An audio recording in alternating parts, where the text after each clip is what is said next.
My dear viewers and learners, আজিৰ এই ভিডিঅ'টোত চতুৰ্থ শ্ৰেণীৰ গুণোৎসৱ প্ৰথম পৰ্যায়ত 2024ত হৈ যোৱা মেথমেটিক্সৰ কিছুমান MCQ সমাধান কৰি বুজাই দিয়াৰ চেষ্টা কৰা হ'ব। এক নম্বৰটো আছিলে তিনিটা বেলেগ বেলেগ অংকৰে লিখিব পৰা আটাইতকৈ ডাঙৰ সংখ্যাটো কি? ইয়াতে যদি আমি অপশ্যনকেইটা চাওঁ দেখিলে তিনিটা বেলেগ বেলেগ অংকৰে লিখিব পৰা। তো বেলেগ বেলেগ হ'লে কি হ'ব? ইয়াত আছে 987। ইয়াতকৈ ডাঙৰটো আমি নোৱাৰোঁ, তিনিটা বেলেগ বেলেগ 9 বেলেগ 8 বেলেগ 7 বেলেগ তেনে এই অপশ্যনটো হ'ব। ইয়াত আছে 7 8 9, ইয়াত আছে 9 9 9, কিন্তু ইয়াতে এটা অংক একেটা অংক হৈ গ'ল, তিনিটা বেলেগ বেলেগ লিখিব গৈছে, সেইকাৰণে এইটোৱে হ'ব। দুই নম্বৰটো 7802ক সংখ্যাৰে লিখিলে হ'ব 7802। তাৰমানে 7000 আছে তো 800, তাৰপিছত 2 আছে, তাৰমানে দশকত একো নাই, দশকত কি দিব লাগিব? 0, তাৰপিছত 2, এককত 2 আছে, দশকত নাই, আৰু শতকত আছে 8, আৰু হাজাৰত কিমান? 7, তাৰমানে 7802। কোনটো অপশ্যনত আছে? 7802 ডি অপশ্যনত আছে। পিছৰটো 3 নম্বৰটো 7 মিটাৰ 50 চেণ্টিমিটাৰৰ লগত 3 মিটাৰ 30 চেণ্টিমিটাৰ যোগ কৰিলে কিমান হ'ব? ইয়াত দিয়া আছে 7 মিটাৰ আৰু 50 চেণ্টিমিটাৰ।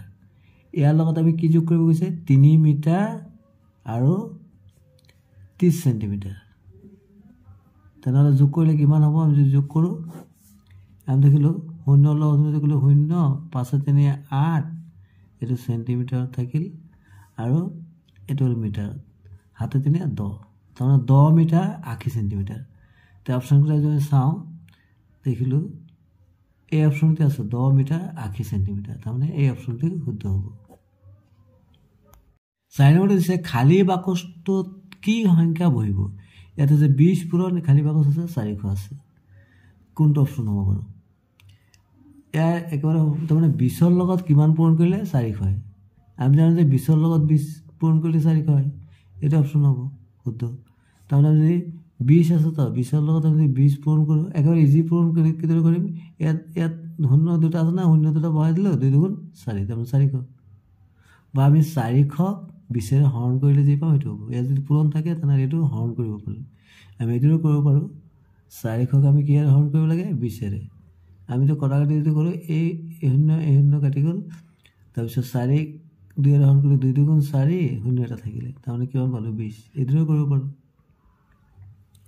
পিছৰ প্ৰশ্ন 12 টকা 25 পইচাক টকাত প্ৰকাশ কৰিলে কি হ'ব? কোনটো হ'ব বাৰু অপশ্যনকেইটা? 12 টকা 25 পইচা একেবাৰে ইজি কথা। 12 টকা আছে তো এইটো টকাত নিব লাগে, তেনেহ'লে ইয়াৰ দুটা অংকৰ আগত দশমিক হৈ যাব, তাৰমানে ইমান টকা হৈ যাব। এইটোৱে হ'ল 12 টকা 25 পইচা।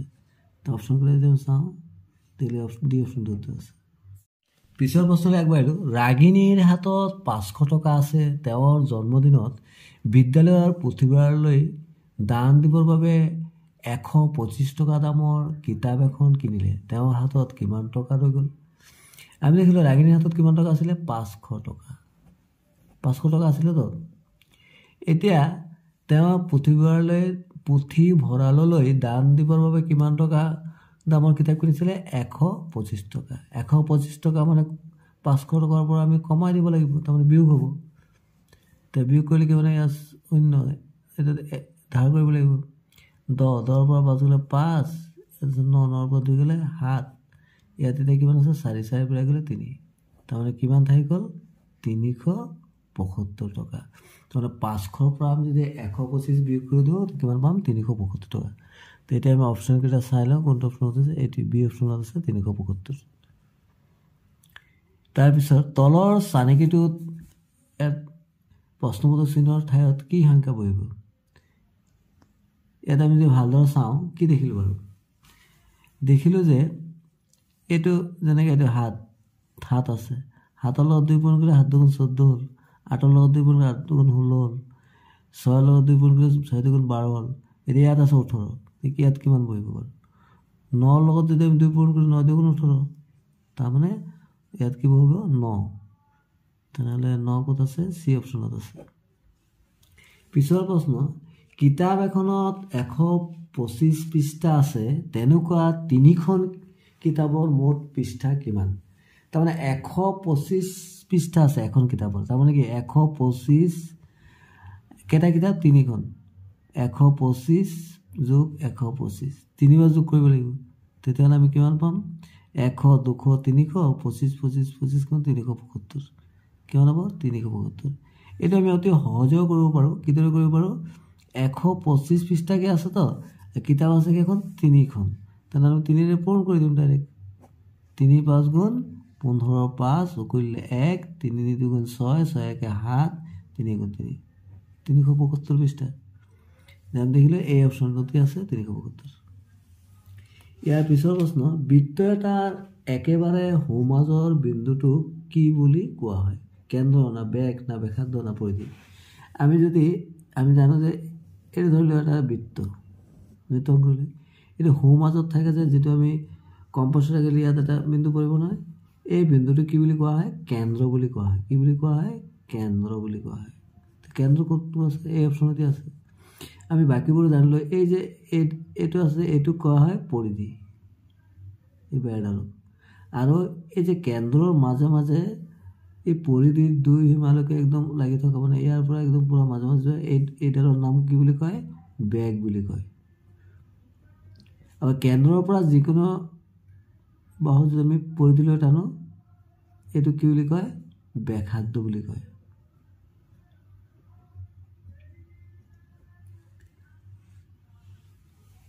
পিছৰ প্ৰশ্ন, ফুলনি এখনত 12 শাৰী ফুল ফুলি আছে। যদি প্ৰত্যেক শাৰীতে 12 জোপাকৈ ফুল ফুলি আছে, ফুলনিখনত থকা মুঠ পুলিৰ সংখ্যা কিমান?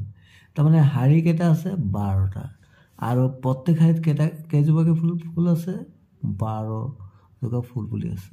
তাৰ 12ক আমি 12ৰে পূৰণ কৰিলে যিমান পাম সেইটোৱে উত্তৰ। 2 2 গুণ 4। আমি কিদৰে কৰিব লাগে? প্ৰথমে এইটো এনেকৈ কৰিব লাগে, এইটো লৈ গ'লোঁ, তাৰপিছত এইদৰে কৰিব লাগে। তাৰমানে এইটো লৈ এইটো 2 গুণ 2। তাৰপিছত আমি কেনেকৈ কৰিম? এইটো লৈ এইটো এইদৰে 2 গুণ 2, তাৰপিছত এনেকৈ 1 1 গুণ 1, তাৰপিছত আমি যোগ কৰি দিওঁ 4 4 2 2 4 1 144। কোনটোত আছে? 24 244 124 140 যি হ'ব। এতিয়া পিছৰ প্ৰশ্ন, শ্ৰেণী এটাৰ বিভিন্ন খেল খেলি ভাল পোৱা ছাত্ৰ ছাত্ৰীৰ সংখ্যা তলৰ দণ্ডচিত্ৰটোত দেখুওৱা হৈছে। প্ৰথমে আমি দণ্ডচিত্ৰটো ভালদৰে চাওঁ। ইয়াত দিছে, এইবাৰ দিছে ছাত্ৰ ছাত্ৰীৰ সংখ্যা 1 2 3, আৰু তলত দিছে লুকা ভাকু, পানী পাৰ, চকলেট খোৱাৰ দৌৰ, কাবাডী, এইবিলাক খেলৰ নাম। ইয়াত এইটো দি দিছে, তাৰমানে এটা হেৰিত বৰ্গত কি হ'ব? এগৰাকী ছাত্ৰ বা ছাত্ৰীক বুজাইছে। এতিয়া প্ৰশ্নটো চাই লওঁ। ওপৰৰ দণ্ডচিত্ৰৰ সহায়ত লুকা ভাকু আৰু চকলেট খোৱা দৌৰ খেলি ভাল পোৱা মুঠ ছাত্ৰ ছাত্ৰীৰ সংখ্যা কিমান? 4 হ'ব না 6 হ'ব না 9 হ'ব না 10 হ'ব? প্ৰথমে আমি চাই লওঁ। ইয়াত দেখি লুকা ভাকু কিমানজন ছাত্ৰ ছাত্ৰীয়ে ভাল পায়? 6। পানী বা পানী পাৰটো কিমান ভাল পায়? ইয়ালৈকে আছে, তাৰমানে 9। আৰু চকলেট খোৱা দৌৰ ইয়ালৈকে আছে, তাৰমানে 4। কাবাডী একদম ইয়ালৈকে আছে, তাৰমানে ইয়াত কিমান আছে? 10। কিন্তু আমাক উলিয়াব দিছে লুকা ভাকু আৰু চকলেট খোৱা দৌৰৰ মুঠ ছাত্ৰ ছাত্ৰী। তো লুকা ভাকুত আমি কিমান পালোঁ? লুকা ভাকুত কিমান পালোঁ? ইয়ালৈকে কিমানলৈকে আছে? 6। লুকা ভাকুত আছে 6জন।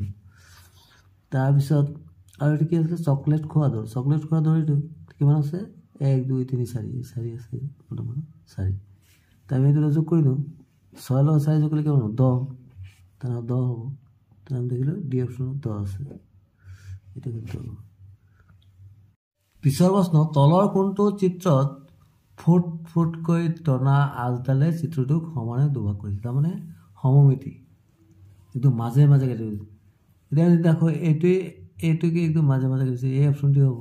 ইয়াততো নহয়, এইটো কাটিলে মাজে মাজে হৈছে জানো? এইটো বেলেগ হৈ যাব, এইটো বেলেগ হৈ যাব। এইটো এনেকৈ কাটিলে এইটো বেলেগ হৈ যাব, এইটো বেলেগ হৈ যাব। এনেকৈ কাটিলেও এইটো দুটা ছাইড নিমিলে, কিন্তু এইটো একদম মাজে মাজে আছে। এই ছাইডটো যেনেকৈ দেখিবলৈ, এই ছাইডটো সেনেকৈ, মানে এই অপশ্যনটো হ'ব। এইটো কি বুলি কয়? হোমিওমিতি। 13 খালী বাকচটোত কি সংখ্যা কি বহিব, মানে কি সংখ্যা বহিব? তাৰমানে 42ক যদি আমি হাতেৰে হৰণ কৰোঁ কিমান হ'ব? আমিতো হাতৰ নাওতা জানো, 6 7 গুণ 42, তাৰমানে ইয়াত কি হ'ব? 6 হ'ব। তেনেহ'লে আমি দেখিলোঁ কোনটো অপশ্যন শুদ্ধ? বি অপশ্যন শুদ্ধ। 14 10টা চকলেটৰ দাম 100 টকা হ'লে এটা চকলেটৰ দাম কিমান? তো 10টা চকলেটৰ দাম 100 টকা, এটা দাম উলিয়াব গৈছে। আমি কি কৰিব লাগিব? 100ক 10ৰে হৰণ কৰিব লাগিব। 10 10 গুণ 100, হয় নাই? তেনেহ'লে কি হ'ব? এই অপশ্যনটো শুদ্ধ হ'ব। 100ক আমি 10ৰে হৰণ কৰিলে কিমান পাওঁ? 10। পিছৰ প্ৰশ্ন, বৃত্ত এটাৰ ব্যাসাৰ্ধৰ মাপ 5 চেণ্টিমিটাৰ হ'লে ব্যাসৰ মাপ কিমান হ'ব? আমি জানো যে বৃত্তৰ ব্যাস হ'ল ব্যাসাৰ্ধৰ দুগুণ, তাৰমানে ব্যাসাৰ্ধটো যিমান দিয়া থাকিব তাৰ দুগুণ কৰিলে আমি কি পাই যাম? ব্যাস পাই যাম। ব্যাসাৰ্ধ যদি 5 চেণ্টিমিটাৰ দিছে, তেনে ইয়াৰ দুগুণ কিমান? মানে 2ৰে পূৰণ কৰি দিলে হৈ গ'ল। 5 দুগুণ কিমান হ'ব? 10 চেণ্টিমিটাৰ। তেনে দেখিলোঁ চি অপশ্যন শুদ্ধ। 16 নম্বৰ প্ৰশ্ন, তলৰ চানেকিটো পূৰ্ণ কৰিলে খালী ঠাইত কি হ'ব? তেনে 40 36 32 এইটো খালী আছে। 24 20 16 অপশ্যন 28 31 25 30 কোনটো হ'ব? আমি যদি ভালদৰে চাওঁ দেখিলোঁ যে 40ৰ পিছত 36 আছে, তাৰপিছত আছে 32, তাৰ কিমানকৈ কমি আহিছে? 4কৈ। 40ৰ পৰা 4 কমিলে 36, 36ৰ পৰা 4 কমিলে 32, 32ৰ পৰা 4 কমিলে কিমান হ'ব? 28। তাৰমানে ইয়াত কি হ'ব? 28 হ'ব। তাৰমানে এই অপশ্যন শুদ্ধ। 28ৰ পৰা 4 কমিলে 24, 24ৰ পৰা 4 কমিলে 20, 20ৰ পৰা 4 কমিলে 16। বা আমি এদিনো কৰিব পাৰোঁ। এইপিনৰ পৰা যদি আমি যাওঁ, 4 9 4 4 গুণ 16, 4 5 গুণ 20, 4 6 গুণ 24, 4 7 গুণ কিমান হ'ব? 28, 4 গুণ 32, 4 9 গুণ 36, 4 2 গুণ 40। এইদৰে কৰিব পাৰোঁ।